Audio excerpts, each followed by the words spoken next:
In the meantime, our first speaker, JP McMahon, it's quite an interesting guy. Let's say he opened the first tapas bar in Ireland, and then after that, he's known for the bravas that he makes. We were speaking just before about that. He has 3 restaurants. He has a Michelin star restaurant, and he's the Irish food brand ambassadors, or one of them. So, and he's also created this new forum called Eat Galway, which we're going to see the 3rd edition this year in October. So, very pleased to welcome Mr. JP McMahon. So this is me. Thank you for inviting me here to talk a little bit about my business. Sometimes I like to put flowers in my hair. It's good for relaxation and your beard. You can try it. So as she was saying, I have 3 restaurants in Galway, in Ireland. It's in the west of Ireland. If any of you don't know, where the west of Ireland is, or Ireland, we started off with a tapas bar about 9 years ago. I've always loved, I suppose, Spanish food and Spanish cuisine. 10 years ago, it wasn't very good in Ireland. It probably wasn't very good in Spain either, but I'm only joking. You're not very funny. You don't see the funny things this morning. I'll warm you up. So myself and my wife always traveled to Spain, and we wanted to open a tapas bar. So we spent some time outside Spain, in London and New York, visiting different tapas bars that had been opened by Spanish people outside Spain to see what they looked like. And then we opened our tapas bar. On the one side, I mean, I love the Spanish cuisine, and the other side, I love Irish food, and particularly the products of Ireland.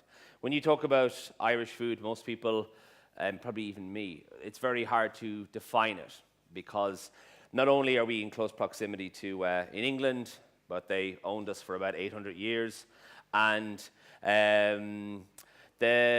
we've been very influenced by French cuisine as well. So defining Irish food, for me, is always about the products of Ireland. And maybe you do the same with Spanish cooking or Basque cooking, but particularly in Ireland, it is about the products that we have. And we have an amazing wealth of products. We have some beautiful pork, some fish. Of course, we are famous for beef and dairy. And we also have some beautiful cheese. Cheese that's nearly as good as Spanish cheese, but you can try that when you're in Ireland. But I suppose, unlike the Spanish and the French and the Italians, we never really celebrated food throughout the 20th century. For us, I mean, particularly for me, looking back, food was a fuel for hunger. People ate when they were hungry. And that's all you did. There was no sitting down and celebrating the meal. And that has changed a lot in the last 20 years. It's changed, I suppose, because of prosperity in Ireland from the late 80s. It has changed also rapidly because of the internet and social media, and I suppose global experiences changing the way people eat and drink. And now we're very, very good, or we're a lot better at celebrating food. And that's, I suppose, for me, one of the main things, one of the main purposes of eating.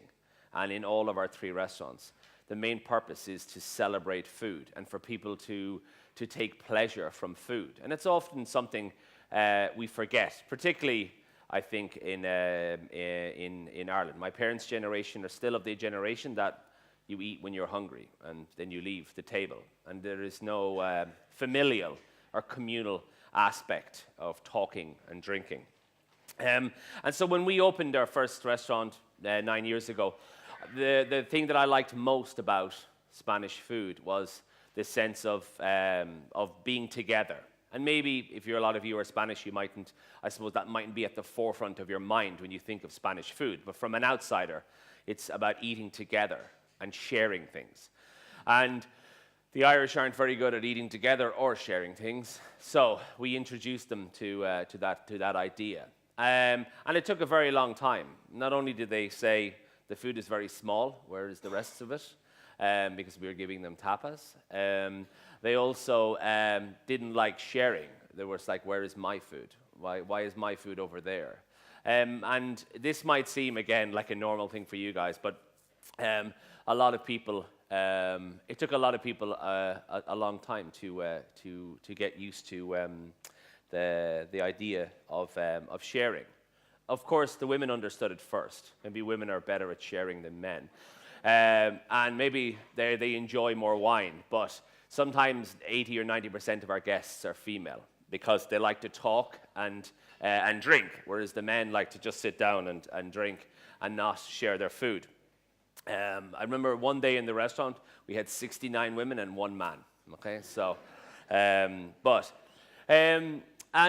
what we do in Cava is we have we have all of the traditional tapas, like tortilla, bacalao, croquetas, jamón, blah, blah, blah.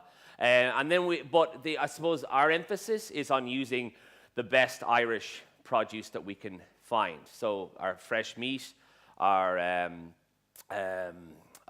fish, our pork, all of this is we use in Irish. So we push this Irish food through a Spanish lens, so to speak. This is, I suppose, a kind of common theme in our other 2 restaurants, except we just change the lens. So hold on there. I'm just going to go to this one. Yeah. So this is Eat Galway is the brand, I suppose, the group. It's only myself and my wife. It just looks more corporate, so we just did it. So it's like, oh my God, we own a business. And Cava Bodega is our first restaurant. And Aneer was our second restaurant. Aneer means from the west. It's an Irish word. So the Irish language, I mean, I don't even speak Irish that well. I suppose the Irish language is the equivalent of the Basque language, to a certain degree. We have English as our first language, even though Irish is supposed to be our first language. But we speak English in our daily lives, and Irish is pretty much just taught at school, and it tries, I suppose, to be revived again and again and again. It's spoken in certain parts of Ireland, but it's usually not everyone's first language. But this was we wanted to create a restaurant very much inspired by the Nordic food revolution. We wanted to create a restaurant that used only Irish ingredients. And again, that's difficult because you need to take out an awful lot of stuff.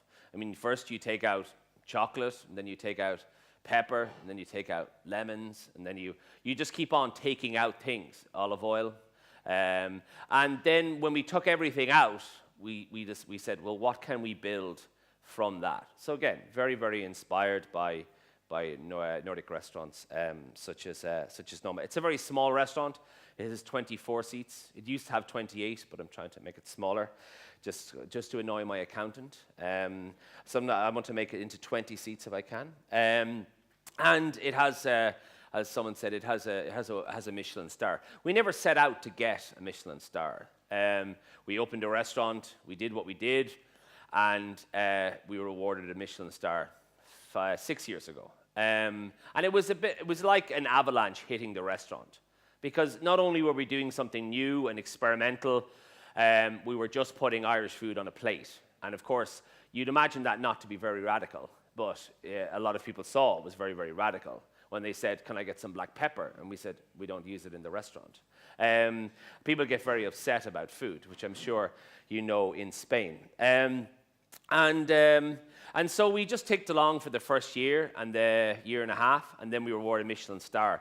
And then it was like, as I said, like an avalanche. We were full for maybe 6 months, and by the end of that 6 months, there wasn't anyone left in the kitchen that had been there at the start. So we had a difficult time with with the star. It's got a little bit easier over time, but still, it's a labor of love. And I suppose anyone who's a budding entrepreneur in the room, or who's a restaurateur or a cook, if you want to make money, you open up this one. If you want to lose money, you open up this one. It's as simple as that, unfortunately. And I have friends all over the world that have 1, 2, and 3 Michelin stars. And they will always tell me that they need one of these to keep going. And that's just the way it is. I suppose fine dining is difficult, not because it's more expensive. It's, I suppose, less accessible as well. But it's not something, I suppose, for me, I separate in my mind. I love both of them. I work in both of them. Some of my chefs only want to work here because they like to have the stars around them, and others like to work here because the adrenaline is much more. Here we do like 200 covers, and here we do 24. We have 2 more chefs in this restaurant than we have in this one. So you'd imagine the difference. And also the labor cost is much higher in this one. But of course, most of you will know that. But I suppose just from an entrepreneurial side of things, that a lot of people perceive, and Meta talked about this yesterday, that you can only do what you want to do with the stars and the glory and that. And that's not altogether true. Because we use both restaurants use the same food when it comes to Irish produce. We use the best fish in both of them, the best meat. So we don't distinguish between, well, we need to send better food to here because it has a 1 Michelin star, and this one does not. So for me, it's about trying to achieve a sense of place through the food.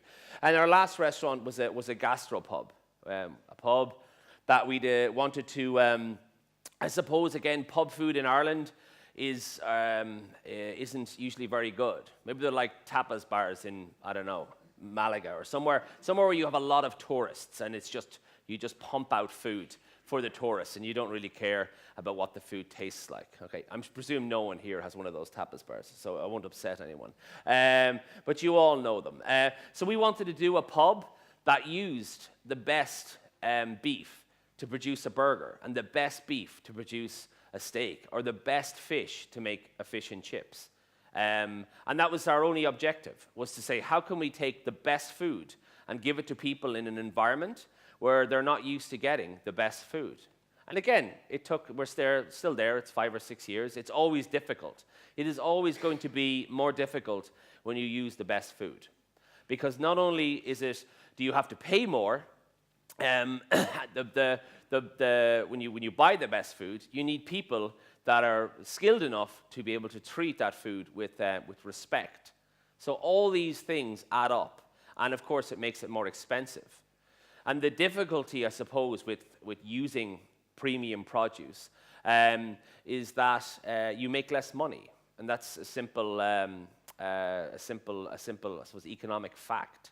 And generally speaking, and a lot of you will know this, that usually the more money you spend on a meal, the less money is made on that food. As someone said to me before, if you want to make a lot of money, open up a pizza shop, or open up a fish and chip shop, or sell burgers. If you really want to make money out of food, if you want to just do it for love, then do it here. That's not to say you can't switch them around. And that is something I'm very interested in thinking about. How do we turn the model on its head? How do we take the best food and put it into situations where we do not have good food? The fast food industry, all of the, I suppose, tourist sites. And this will take an awful lot of time. And most people in these areas will not want to do it. I suppose when I think of an entrepreneur, I think of these guys.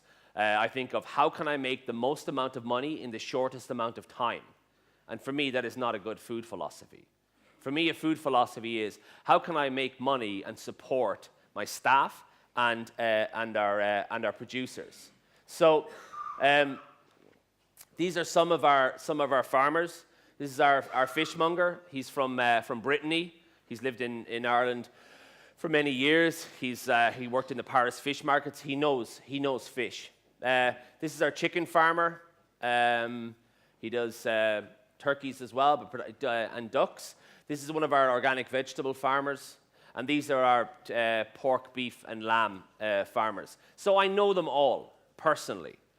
And if I was to give anyone advice on how to run a business, I would say know your suppliers. Like, know them. Know them well enough that you can go for a drink with them and have a chat.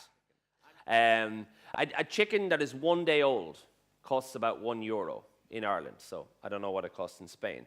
So it's not possible to produce a chicken for less than, say, €6 or €7. It's not possible. It's anywhere in the world. I always say this, it's a false economy. When you see a chicken in the supermarket for €2.50, €3, that is not possible. It has been sold at a loss. It's been produced for fuel. So Ronins are a premium chicken. They're €12 a piece, €12 a bird. And it's up to us to try and educate our customer about why they should pay more for this chicken than another chicken that might cost €6 or €7. And we're still here. It's like 8 years on, and we're still there. We have 37 staff. He has 3. So that's, for me, the importance of buying food. And of course, now it's called local food. But for me, it's still food. I mean, I don't care if my local food comes from Spain, as long as it's good local food. There is good local food everywhere. And sometimes we get wrapped up in this distinction of, well, local food is just near me. But if I meet a really good artisan cheesemonger from Spain and I want to use his cheese in my restaurant, then for me, that's local food. Local food is about, I suppose, a philosophy as well as producing food in a particular place, in a particular location. But I always find, knowing the person that produces the food, usually the food is a lot better. Because if you're not, you're talking to a salesman. You're talking to a salesman selling you something, selling you olive oil, going, this is the best olive oil in the world. I don't know who makes it, or some guy makes it. It's not me anyway. But when you buy something from someone you know, I don't know. For me, it is a much more pleasurable experience. And before I talk a little bit about Food on the Edge, our symposium, I want to just show you one of the new projects that we're working on is called Farmer. And hopefully we'll get this done this year, but I thought I would get it done last year. And what it does essentially is it's myself and 2 other farmers, and what we're trying to do is turn fast food on its head in Ireland anyway. There's some models for this in the States. I'm sure there's some models in Europe. And what we want to do is we want to produce fast food, traditional fast food, burgers, chips, chicken, but we want to use food that has provenance. So food that we know where it comes from. And this is not the case when we think about fast food. When you think about McDonald's, or you think about any fast food, like, where does the beef come from? What are the chips made of? Who made the chips? Who made the chicken? These are not the questions that have answers. Of course, they have answers in marketing. You can stick a farmer up on a poster and say, this is the guy that made the beef. I mean, that's marketing. That's not food. So what we want to do is to create a model where if this restaurant is in Galway, then it uses the farmers that are from Galway. If this restaurant is in Dublin, then it uses the farmers that are from around Dublin. But we will always know, well, our chips are from this farmer, and they're organic. And for me, that's a minimum that we should require. Of course, organic food is a very small thing in Europe. I mean, if you're involved in it, you will think it's massive. And I'm involved in it, and you think it's huge. 2% in Ireland is organic, and about 5% is the European average. So 95% is not organic. So if you're a fan of organic and you think it's going to take over the world anytime soon, you need to start doing a bit more work, because it's not, and we're not doing enough. So we need to do a lot more, and stop, I suppose, for me, patting ourselves on the back every time we buy something local and go, I'm doing my job right. I mean, that should just be a given. And after that, then we can talk about it. But one of my, I suppose, aims is also to try and give organic food in Ireland more of a profile, to buy more of it, to put more of it up on social media, to try and encourage people to engage with it and say, well, why not? And I think it's better, not only for our health, but I think it's better for the land. And of course, I'm hoping, because we're in the Basque Culinary Institute, that all of you will agree with me. If anyone disagrees, we can talk later on outside. Just for the last 10 minutes or so, I want to talk to you about our food symposium, Food on the Edge, which isn't unlike what we're doing here. This is a symposium taking place in the Basque Culinary Institute. And I suppose I decided 4 years ago, that I wanted to do a symposium in Ireland. It was very inspired by MAD in Copenhagen. It was inspired by other events like Terroir in Toronto and Cookie de Raw as well. Different, I suppose, international events that gave a sense of place to a region by inviting a lot of different chefs. And it was a very simple format. Each chef that comes along has 15 minutes to speak. Two of the audience, Christian and Elena, have spoken at Food on the Edge. And for me, it has I suppose, two purposes. It has, I suppose, it's aimed to bring international chefs to Ireland, not only chefs, but predominantly chefs, to show them Ireland, to say, this is Ireland, we have amazing produce, we have great food, I want you to experience it. And the second side of Food on the Edge is that I want us to celebrate Irish food, and I want Irish people to be inspired by world leaders in cooking and say, well, if this is being done in New York, maybe we can do it as well. So it's a forum for networking and discussing. So I want to show you a little video. I have two little videos. This is the one of, I suppose, how we came about, and it just gives you a little insight. So can we play that? I read the program. Really, I said, Helena, you can miss that because it's very strange. Looks very interesting, like an alternative congress, and I'm sure you are going to take something out from it. It was important to have an event of this caliber in Galway. Galway is a great place and it has a great food scene. I am part of a generation of Irish chefs who can for the first time see that we are very close to discovering that we as a country have a culinary signature of our own.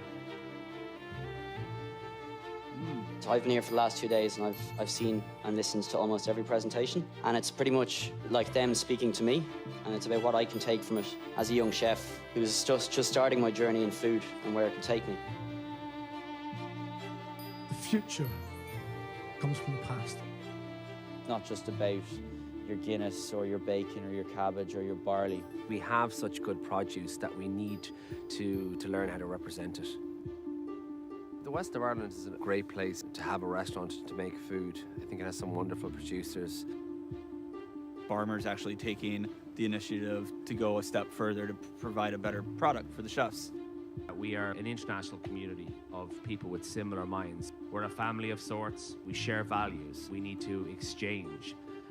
Meeting like-minded chefs, I really, cannot express how I think important it is to make the time and the effort to come and do these things.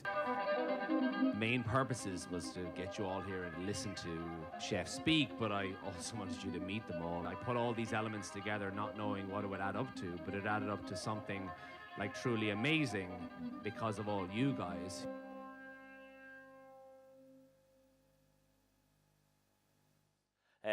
We invite, these were all of our speakers from 2015, and of course Spain was well represented because I love Spain, so we had Albert and Kike and Elena, and for me it was really important to bring people like this. As Albert said, he said, "Is Ireland and England, are they still part of the same country?" And I said, "No." So even at that was important for me. I suppose we just take for granted. I suppose it would be similar for me if I said, well, is the Basque language important? Of course, you would all say yes. But from an international point of view, sometimes the things that we think about at a local level are not the things to think about. Albert has since using Irish oysters on his menu, and the oysters that he tasted in the west of Ireland. And again, for me, that was really important to show him that we have amazing shellfish and amazing seafood, but again, we never really treated it as our own. We just put it in shipping containers and sent it to France and sent it to Spain and sent it to Italy, but like huge big containers of lobsters and mussels. And we never really think about, oh, well, these are ours. We just send them. And now in the last 5 or 10 years, we have producers starting to think about, well, no, these are my oysters, and I should brand them as such, and then I will sell them, and they will become part of a landscape and part of, I suppose, a portfolio that would be Irish food. And again, this is, I suppose, our important thing. These are some of the photos of Tegres, this Kiki. I was trying to get them all the Spanish ones in just so you think that it was just about Spain. We have David Kinch, wonderful, wonderful man. David is from Manresa, a 3-star. Pierre Kaufman, this was part of this year. Sasu, a lot of different people. And really my effort was to try and how do we bring as many chefs from as many different places as possible? Because food is taking place all over the world. And how do we bring this experience in? So this year we had a chef from Lebanon, and this year I want to go further and investigate like what is happening in the Middle East in terms of like cooking. Not on a level of that you can throw on the television and go, God, I love my Middle Eastern food. Not that at that level, but really what is happening in war-torn countries like Syria. Who is cooking there? Who are they cooking for? Like there has to be a food culture. No matter what happens, there will always be a food culture. And for me, I'm very, very interested in this. These were all our speakers from last year. Again, all this is on our website, foodontheedge.ie, if you want to have a look for it. But of course, our two biggest names were Massimo and Virgilio, which again were kind enough to say yes. And this all began just from me emailing people saying, will you come to Ireland? I had no money whatsoever. And I suppose I offer that insight to you to, I suppose that the limit of what you can do is just down to the limit of what you can imagine. And the money will come, don't worry. The money always comes. The money comes from somewhere. My wife sorts out the money while I cause problems and invite people from all over the world and then say, we have 50 chefs coming, we need 300,000 euro. So we were okay in the end.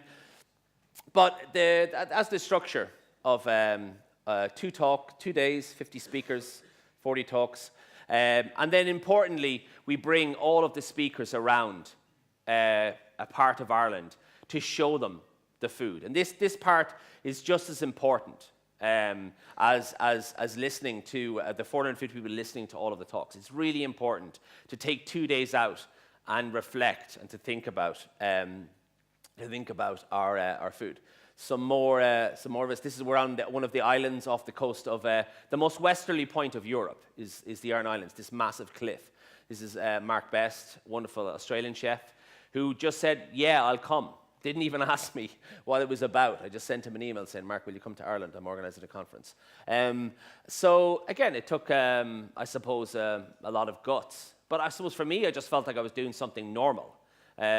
Most people in Ireland thought I was absolutely mad, and this would never happen, that I invited all these people and nobody would come. We were selling tickets for 450 euro. And people bought the tickets and we sold them. So it all worked out in the end. This year, we have some of our speakers from this year. As you can see, Nathan, Kike, every year I want to try and bring back people. Not every single year, but it's very, very important for me to try and create a sense of community. I don't want a circus-style symposium where you bring in 50 people, you send them out the other way, and then you bring in 50 more, you send them out the other way. Like, that's marketing.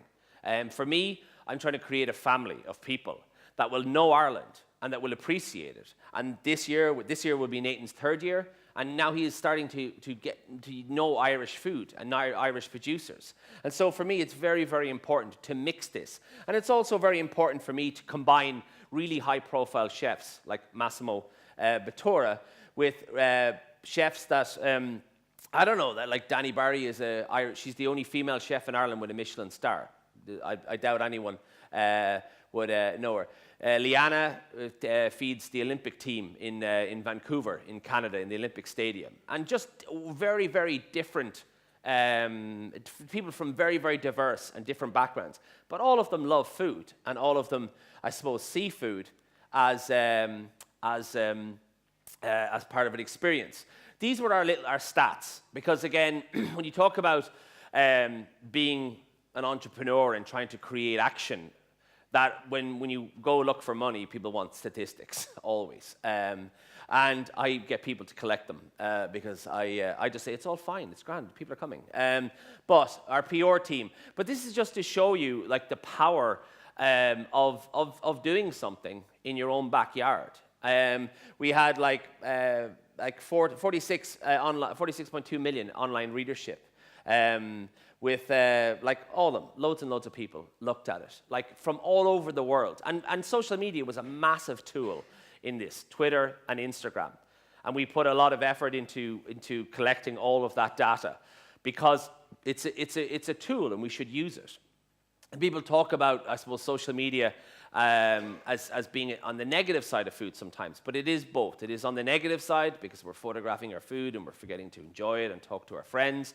But on the other side of it, we're sending messages to Australia saying, come here, this is amazing food. And we constantly need to do that no matter where we are. So I'm going to finish up with this little video. I know you can see I like making videos and taking pictures. That we produced at the end of this year as a call to action, which is what the video is called. And all the videos are on YouTube anyway, so if you want to look them up, just put in Food on the Edge. And I mean, that is me. If you want to talk to me later on and ask me anything, I'll be around. You'll be able to spot me. I have a nice T-shirt on. So I will leave you with this video, and hopefully you enjoy it.